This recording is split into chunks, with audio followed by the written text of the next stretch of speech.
नमस्कार प्यारे बच्चों, बहुत बहुत स्वागत है आपका अपने YouTube channel NCERT study point पे। और मेरा नाम है अर्जुन। ठीक है, तो आगे चलते हैं। जैसा कि आपको पता होगा कि हमने अपना ज्योग्राफी क्लास 12th का न्यू कोर्स स्टार्ट कर दिया था आज से लगभग बहुत पहले। और इस न्यू कोर्स के अकॉर्डिंग हम अपने पहले बुक को ख़त्म कर चुके थे, जिसका नाम था मानव भूगोल के मूल सिद्धांत। तो अब हम अपना दूसरा बुक स्टार्ट भी कर चुके हैं, जिसका नाम है भारत, लोग और अर्थव्यवस्था। तो सेकंड बुक हमारा स्टार्ट है और इसका हमारा चैप्टर सेकंड चल रहा है, जिसका नाम है मानव बस्तियाँ।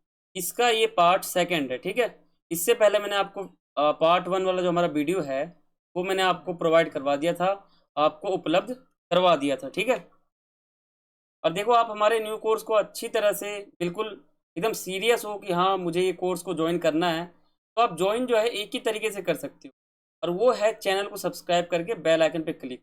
ये जब आप कर लोगे तो ऐसा समझ लो कि जब मैं वीडियो डालूंगा तो उसका नोटिफिकेशन सबसे पहले आपके पास आ जाएगा। ठीक है, और आपने ग्रुप ज्वाइन नहीं किया तो ये सबसे पहले आप ग्रुप ज्वाइन कर लें।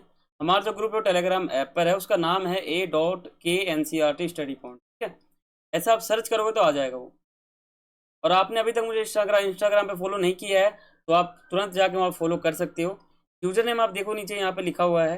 ठीक है, और बदले में आपकी कोई भी क्वेरी हो, कुछ भी आपको पूछना हो, कोई भी सवाल हो तो आप मुझसे पर्सनली पूछ सकते हो। ठीक है, देखो ये आपको विषय सूची है दूसरे बुक का। इतने चैप्टर आपके सिलेबस में आ रहे हैं, टोटल 9 चैप्टर आपके हैं। ठीक है, तो हमारा जो पहला चैप्टर है ये हो चुका था और दूसरा चैप्टर हमारा चल रहा है। इसका पार्ट वन हमारा हो गया है, ये हमारा पार्ट सेकंड चल रहा है। ठीक है, चलते हैं आगे। देखो आपके टोटल टॉपिक जो है ना इस चैप्टर से इतने बनते हैं, टोटल 5 टॉपिक बनते हैं, इसके अलावा कुछ नहीं बनता। ठीक है, टोटल 5 टॉपिक आपके इस चैप्टर से बनते हैं। ऊपर के जो 3 टॉपिक आपको दिख रहे हैं ये मैंने आपको करा दिया है पार्ट वन वाले वीडियो में, और नीचे के जो 2 टॉपिक आपको दिख रहे हैं ये हम आज के इस वीडियो यानी पार्ट सेकंड में समझने वाले हैं। कौन सा टॉपिक है? तो भारत में नगरों का विकास कैसे हुआ। जितने भी नगर है भारत के अंदर, ठीक है, राज्य के अंदर जितने भी नगर हैं वो प्राचीन काल में कैसे थे, मध्यकालीन में कैसे थे और आधुनिक में कैसे हो चुके हैं, ये समझेंगे। नगरों का प्रक्रियात्मक कारक या फिर वर्गीकरण करेंगे, इसको समझेंगे। ठीक है, तो ये कुछ टॉपिक हैं दो जो बहुत ही इंपॉर्टेंट है और आपको समझना है, और ये टॉपिक के साथ हमारा जो ये चैप्टर है वो भी खत्म हो जाए। ठीक है? तो हमारा जो चौथे नंबर का टॉपिक है उसका नाम है भारत में नगरों का विकास कैसे हुआ। तो मैं आपको 3 तरीके से बताऊंगा इस टॉपिक को। ठीक है, तो जो हमारा मध्यकालीन नगर था वो कैसा था, प्राचीन और मध्यकालीन कैसा था, और हमारा आधुनिक नगर कैसा था, इन तीनों को समझेंगे, फिर जाके अंतर समझेंगे कि इन दोनों तीनों में अंतर क्या है। ठीक है, देखो भारत में 2000 से भी अधिक वर्षों की ऐतिहासिक अगर हम पन्नों को देखें ना, तो इनमें से अधिकांश जो विकास धार्मिक अथवा सांस्कृतिक केंद्रों के रूप में ही हुआ है। जितने भी नगर थे पहले प्राचीन काल में, 2000 वर्ष अगर पीछे चले जाएं हम, ज़्यादातर जो नगर हैं उनका विकास धार्मिक रूप से और सांस्कृतिक रूप से ही हुआ है। ठीक है, वाराणसी इनमें से एक सर्वाधिक महत्वपूर्ण नगर है, जिसे हम बनारस भी कहते हैं। ठीक है, इलाहाबाद, पाटलिपुत्र जिसे हम पटना कहते हैं, मदुरई देश प्राचीन नगरों के कुछ अन्य उदाहरण है। ठीक है, जिनका जो विकास है ना वो धार्मिक और सांस्कृतिक रूप से ही हुआ है। केंद्र बिंदु इनका यही है। अब हम बात करते हैं मध्यकालीन नगर। मध्यकालीन यानी प्राचीन और आधुनिक के बीच का जो समय होता है तो हम कहते हैं मध्यकालीन। तो मध्यकालीन में नगर का क्या हालात था? वर्तमान के लगभग 100 नगरों का इतिहास मध्यकाल से जुड़ा हुआ है। इनमें से अधिकांश विकास जो है रजवाड़ों और राज्यों के मुख्यालयों के रूप में हुआ है। ये किला नहर है जिसका निर्माण प्राचीन नगरों के खंडहरों पर हुआ है। ठीक है, ऐसे नगरों में दिल्ली, हैदराबाद, जयपुर, लखनऊ, आगरा, नागपुर महत्वपूर्ण केंद्र है, महत्वपूर्ण नगर है। ठीक है, ये इसका मतलब डिफरेंस है। आधुनिक का समझते हैं तो आधुनिक थोड़ा लंबा हो जाएगा, इसको आपको समझना पड़ेगा बहुत ही ध्यान से, और यहीं से क्वेश्चन आते जा रहा था। ठीक है, आपकी ये एनसीईआरटी बुक का फोटो है। तो देखो, अंग्रेजों और अन्य जो यूरोप के लोग थे उन्होंने भारत के अन्य नगरों का विकास किया है। तटीय स्थानों पर अपने जमाते हुए उन्होंने मतलब सब प्रथम सूरत, दमन, गोवा और पांडिचेरी इत्यादि जो मतलब जगह है, नहर है, उनका विकास जो है यूरोप के लोगों ने ही किया है। व्यापारिक पत्तन विकास किए हैं, किन्होंने किए हैं? तो आप कहोगे यूरोपीय लोगों ने किया है।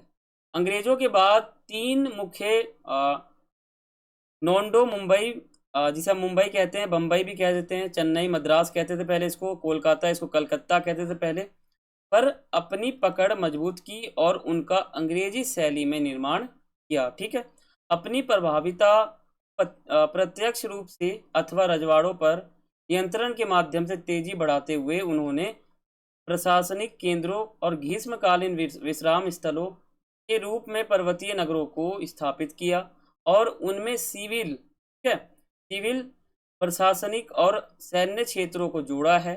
1850 के बाद आधुनिक उद्योगों पर आधारित नगरों का भी जन्म हुआ। ऐसे नगर बने हैं जिनमें उद्योग जो है बहुत तेजी से बढ़ गए थे, उनका विकास हुआ। ठीक है, जमशेदपुर इसका एक उदाहरण है जहाँ पे नगर बहुत तेजी से 1850 के बाद बहुत तेजी से, मतलब एक तरह से फैला था। ठीक है, स्वतंत्रता प्राप्ति के पश्चात यानी उसी समय अनेक नगर जो है प्रशासनिक केंद्र, जैसे मान लो चंडीगढ़ आ गया, भुवनेश्वर आ गया, गांधीनगर आ गया, दीसपुर आ गया, और औद्योगिक जो केंद्र है उनका दुर्गापुर, जैसे मान लो, जैसे आप उदाहरण मान सकते हो दुर्गापुर, भिलाई, सिंदरी, बरौनी के रूप में विकसित हुए हैं।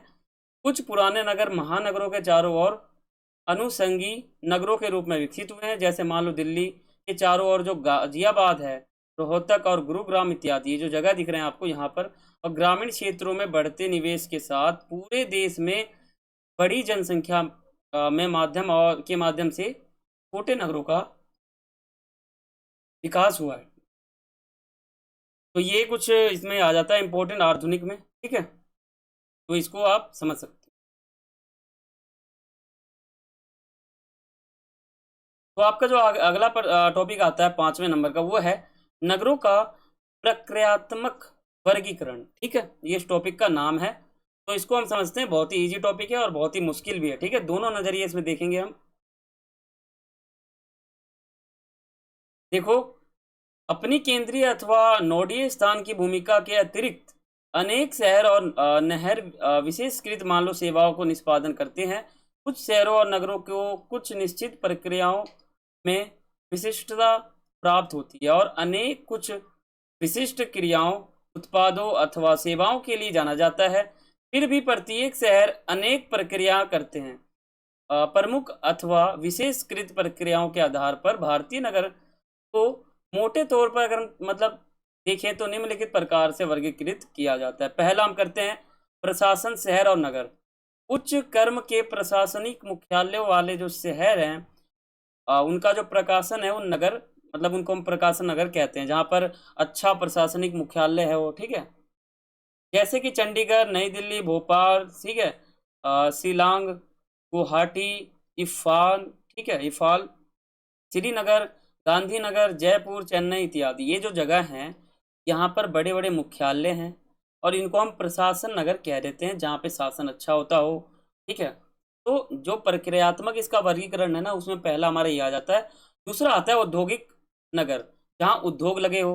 तो मुंबई, सेलम, ठीक है, कोयनबूटर, ठीक है, ये नाम कुछ अलग सा है इसका, मोदी नगर और जमशेदपुर, हुगली, भिलाई इत्यादि के विकास का प्रमुख प्रेरक बल उद्योगों का विकास रही है। ठीक है, ये जो मैंने आपको नाम बताए हैं बड़े अटपटे नाम है, जगह भी है, लेकिन ऐसी बात नहीं है। तो जो नाम है, यहाँ पर सबसे पहले उद्योग स्थापित हुआ था, मुंबई इसमें सबसे पहले आ जाएगा। ठीक है, परिवहन नगर, ये पत्तन नगर जो मुख्यतः आयात और निर्यात कार्यों में संकलन रहते हैं, जैसे मान लो कांडला आ गया, कोची आ गया, ठीक है, कोजी का कोंड आ गया, विशाखापट्टनम आ गया इत्यादि। यहाँ पर जो है पत्तन हमको देखने को मिलते हैं, जो मैंने आपको पहले अध्याय में बता भी दिया। ठीक है, मतलब दूसरे पहले बुक का कुछ एक अध्याय था, उसमें मैंने आपको बताया था, अंतर्राष्ट्रीय व्यापार में बताया था आपको, इत्यादि। अथवा आंतरिक परिवहन को दूरियां, जैसे मान लो इसको धूलियां और बाकी मुगल सराय, ठीक है, अ, इटारसी, कटनी इत्यादि हो सकते हैं। ठीक है, ये कुछ ऐसे इलाके हैं जहाँ पर आपको पत्तन देखने को मिलेंगे, परिवहन चलते हैं और अच्छी अच्छी सुविधाएं हैं। ठीक है, वाहन चलते हैं, ये सब आप बता सकते हो इसमें। तो कुछ अब देखो, आपका अलग आता है छावनी नगर। ठीक है, इन नगरों का उदय जो है वो गौरीसन नगरों के रूप में हुआ है, जैसे अंबाला, ठीक है, जालंधर, महू, बबीना, उधमपुर इत्यादि। ठीक है, धार्मिक और सांस्कृतिक नगर, ये भी एक वर्गीकरण है इसका। वाराणसी, मथुरा, अमृतसर, मदुरै, पुरी, ठीक है, अजमेर, पुष्कर, तिरुपति, कुरुक्षेत्र, हरिद्वार, उज्जैन अपने धार्मिक और सांस्कृतिक महत्व के कारण बहुत ही प्रसिद्ध है। ठीक है। अब शैक्षिक नगर कौन से आते हैं? ऐसा नगर जहाँ शिक्षा का स्तर बहुत ही अच्छा हो, उसको हम कहते हैं शैक्षिक नगर। मुख्य परिसर नगरों में से कुछ नगर शिक्षा केंद्रों के रूप में विकसित हुए हैं, जैसे रुड़की, वाराणसी, अलीगढ़, और हमारा आ जाएगा पिलानी और इलाहाबाद। ठीक है। ये जो राज्य बता रहा हूँ ना आपको, ये थोड़ा अटपटे नाम है इनके, लेकिन आपको याद रखने पड़ेंगे, बहुत ही इंपॉर्टेंट है। पर्यटन नगर, अब ऐसा नगर जहाँ पर्यटन मतलब ज़्यादा लोग वहाँ पे पर्यटन करने के लिए आए, मतलब घूमने आए, ऐसा कौन सा नगर है भारत के अंदर?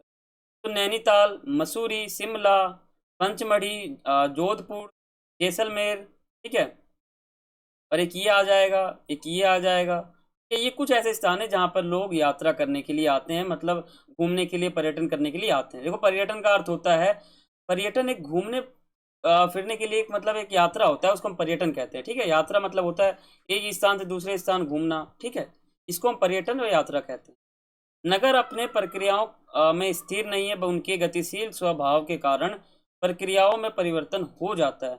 विशेषकृत नगर में भी जो है एक महानगर बनने का एक मतलब बहुप्रक्रियात्मक बन जाते हैं। मतलब कोई भी ऐसा नगर है जिसमें सुविधा बहुत अच्छी है तो वो महानगर भी कहला सकता है। ठीक है। उद्योग, व्यवसाय, प्रशासन, परिवहन इत्यादि महत्वपूर्ण हो जाते हैं तो वो हो जाता है महानगर। प्रक्रियाएं इतने अंतर्ग्रथित हो जाते हैं, मतलब इतना मतलब सुंदर हो जाते हैं, इतना सही हो जाते हैं, इतना अच्छे हो जाते हैं, तो नगर को किसी विशेष प्रक्रिया वर्ग में वर्गीकृत किया जा सकता है। या फिर हम इसको ऐसे कह सकते हैं कि अगर इसका विकास ना हो किसी भी नगर का, ठीक है, या फिर उसमें अच्छी सुविधा ना हो, तो उसको महानगर भी नहीं कहेंगे, उसका विकास भी नहीं हुआ है, ऐसा भी हम कह सकते हैं कि उसका विकास नहीं हुआ है। ठीक है। तो ये हमारा एक टॉपिक था जो कि बहुत ही लास्ट टॉपिक था। तो यहाँ पे हमारा ये जो चैप्टर है ये समाप्त हो जाता है। तो अब हम अपना अगले चैप्टर में मिलेंगे। हमारा तीसरा अध्याय है जिसका नाम है भू संसाधन तथा कृषि।